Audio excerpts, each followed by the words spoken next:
अहमद पटेल जी, NDTV से बात करने के लिए शुक्रिया। अहमद पटेल जी, जिस तरह से हाउस में आज हुआ है, आरोप ये लग रहा है कि विपक्ष ने सारी मर्यादाएं ताक पे रख दी, माइक तोड़े गए। अरे मर्यादा प्रतिपक्ष ने नहीं तोड़ी है। जो मर्यादा चेयर की तरफ से जो ठीक तरह से जो परंपराओं का पालन करना चाहिए वो नहीं हुआ है, और एज इफ कि वो सिर्फ सरकार को मदद कर रहे हैं, और सरकार का जो बिजनेस उनके टाइम के हिसाब से चलना चाहते थे, हाउस के रूल के हिसाब से नहीं चलना चाहते। हमने कहा कि 1 बज गया, हाउस की सेंस लीजिए या फिर कल के लिए एडजॉर्न करिए। हमने कहा कि हमारे अमेंडमेंट पे डिवीजन होना चाहिए, नहीं, लेकिन वो तो हंगामा के बीच में बिल पास आपने अविश्वास प्रस्ताव लाया, बिल्कुल जी बिल्कुल। और ये अब जो किसान का मुद्दा है किस तरह से, क्योंकि आपने अभी जिक्र किया किसान का मुद्दा हम लोगों के बीच में जाएंगे, किसानों के बीच ऐसे ही सुओ मोटो किसानों ने अपना एजिटेशन तो शुरू किया है पंजाब और हरियाणा में, क्योंकि किसान के हित के खिलाफ है। पहले उन्होंने जमीन हड़पने की कोशिश की, अब उनकी कृषि हड़पने की कोशिश हो रही है। आखिरी सवाल ये है कि आज भी प्रधानमंत्री ने ट्वीट करके ये कहा है कि जो एमएसपी है वो जारी रहेगा, किसानों को एक विकल्प मिलेगा। वो हमेशा जो भी वायदा करते हैं वो वायदा खिलाफ ही करते हैं। पहले भी कितने वायदे किए थे, मैं कितने गिनवा सकता हूँ। अल्टीमेटली क्या हुआ? नोटबंदी, जीएसटी, 2 करोड़ लोगों को रोजगार, क्या वायदा नहीं किया। सिर्फ इतना ही बचा था कि ऊपर से स्वर्ग लाके नीचे रख देंगे। कौन से वायदे का उन्होंने पालन किया? अभी भी देश के किसानों को, लोगों को गुमराह करने की कोशिश करें। और सच बात तो ये है कि WTO और किसी महासत्ता के दबाव में ये बिल लाया जा रहा है, ये कानून लाया जा रहा है, क्योंकि प्रधानमंत्री जी ने कुछ दिन पहले जो CEO जो है USA के, उनको संबोधित करते हुए बात की थी, यही जो ऑर्डिनेंस है उसी के बारे में, और उनको न्योता भी दिया था, उनको इनवाइट किया था, आप हमारे आइए हमारे यहाँ। ये एक बड़ा आरोप आप लगा रहे हैं। एक आखिरी सवाल कि अब संसद में जब आंकड़ों में लोकसभा में पिछड़ गए, राज्यसभा में इस तरह से बिल पास हो गया है, तो अब सड़क पे आप लेकर जाएंगे इस लड़ाई को? बिल्कुल सड़क पे जाएंगे, एजिटेशन शुगर प्रोग्राम होगा और किसान के हित में हम बात करेंगे। थैंक यू, शुक्रिया।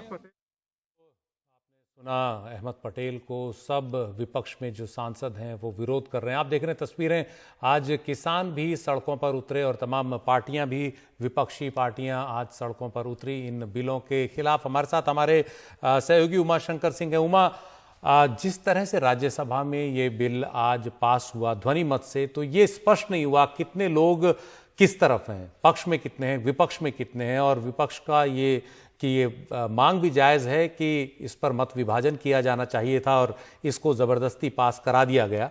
तो क्या वास्तव में विपक्ष ज़्यादा मजबूत था इस पर, या फिर सरकार के पक्ष के पास नंबर ज़्यादा थे?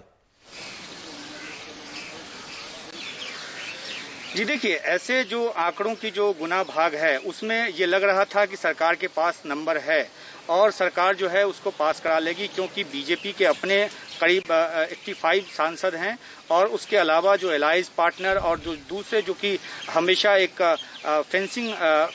फेंस लाइन पे बैठे होते हैं, उनकी तरफ से सहयोग लेकर सरकार आंकड़ों के खेल में इस बाजी को जीत लेगी। लेकिन जिस तरह से प्रत्याशित हंगामा हुआ, जिस तरह से माइक तोड़ा गया, जिस तरह से कागज फाड़े गए, वही हमने जब विपक्ष के नेता हैं अहमद पटेल, उनसे पूछा कि विपक्ष पे आरोप है कि मर्यादाओं को ताक पे रख दिया गया, तो उनका सीधा सा कहना है कि मर्यादाएं हमने ताक पे नहीं रखी, बल्कि जिस तरह से संविधान के मर्यादा को तोड़ा गया है और वॉइस वोट से जिस तरीके से पास कराया गया है, आज इसको एडजॉर्न कर दिया जाता, कोई ऐसी बहुत जल्दबाजी नहीं थी, आगे इस पे चर्चा हो सकती थी, क्योंकि विपक्ष की मांग लगातार है इसको सेलेक्ट कमेटी में भेजा जाए।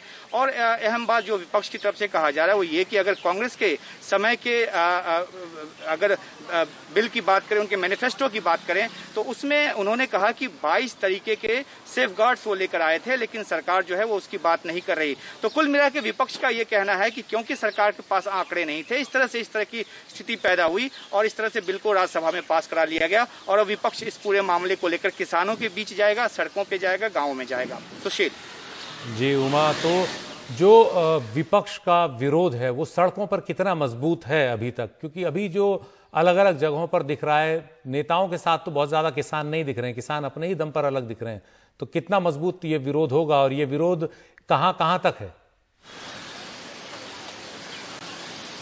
जी बिल्कुल, आपने अच्छा सवाल किया सुशील। देखिए, विपक्ष के विरोध की बात जहां तक सड़कों पे है तो विपक्ष ने नोटबंदी को लेकर भी, जीएसटी को लेकर भी काफी प्रदर्शन की बात की और ये सब 2019 चुनाव से पहले की है, लेकिन नतीजा हमने आपने सबने देखा। इसलिए जब विपक्ष सड़कों पे जाने की बात करता है तो एक शंका पैदा होती है कि वाकई में क्या सड़क पे जाकर वो असर पैदा कर पाएगा जो करने की वो बात करता है या दावा करता है। दूसरी बात कि अभी एक महामारी की सिचुएशन है और ऐसे में बहुत ज्यादा जो पब्लिक जो मोबिलाइजेशन है वो विपक्ष कर पाए, इसमें कई तरह के सवाल हैं, कानून का भी इसमें मामला है। लेकिन जो स्वतः स्फूर्त तरीके से किसान अगर सड़कों पे आ रहे हैं, जैसा कि हमने देखा चाहे वो हरियाणा में हो या पंजाब में हो, तो अगर किसान स्वतः स्फूर्त तरीके से अपने आप वो घरों से बाहर निकल कर आते हैं और इसके खिलाफ बड़े प्रदर्शन करते हैं, तो जाहिर सी बात है कि सरकार को हो सकता है आगे चलकर उसी तरह सोचना पड़े जैसे हमने पीछे देखा था जब लैंड एक्विजिशन को लेकर सरकार को अपने कदम वापस खींचने पड़े थे।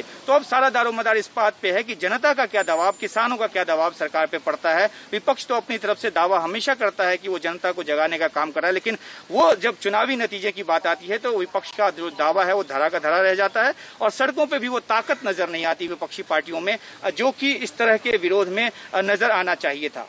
सुशील।